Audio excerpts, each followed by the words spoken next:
আজকে যে ভিডিওটা শেয়ার করছি তোমাদের সঙ্গে শনিবারের রাত্রের ডিনার।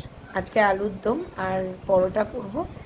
বাইরে একটা বৃষ্টি, হালকা হালকা বৃষ্টি মাঝে মধ্যে হচ্ছে, তো একটু হলেও ঠান্ডা ঠান্ডা ভাব লাগছিল।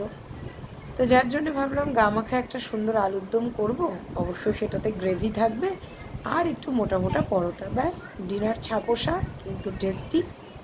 তো চলো পুরো ভিডিওটা দেখো শেষ অবধি, আশা করি ভালো লাগবে। প্রথমে আলুগুলো নুন হলুদ দিয়ে ভালো করে ভেজে নিয়েছিলাম, তারপরে তো একটা সুন্দর মশলা রেডি করে তেল ছাড়া অবধি কিন্তু কষাতে থাকলাম। তারপরে আলুটা দিয়ে যথারীতি যতটুকু জল লাগবে, মানে ঝোল লাগবে, সেই পরিমাণ বুঝে আমি জল দিলাম।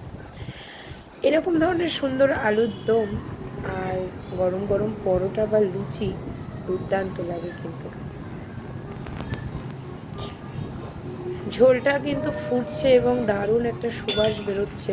গোটা গরম মশলা ফোড়ন দেওয়ার যে একটা সুবাস আলুর দমে, একটু টক টক মিষ্টি মিষ্টি এরকম ধর আলুর দম আমার হাজব্যান্ড খেতে খুব ভালোবাসে, ছেলেও ভালোবাসে। তো ওদের জন্যই মূলত করা। আর আজকে আমার ইচ্ছেও করছিল না ভাত খেতে। যাই হোক, ময়দাটা অনেকক্ষণ মেখে রেখে দিয়েছিলাম ভালো মতো করে, একটু ময়ন দিয়ে ময়দাটা মেখে রেখে দিয়েছি। তো এইবার চটপট করে পরোটাগুলো করে ফেলি আর পাপাকে আর ওর বাবাকে খেতে দিয়ে দিই। প্লেটিং করতে কিন্তু আমার ভীষণ ভালো লাগে।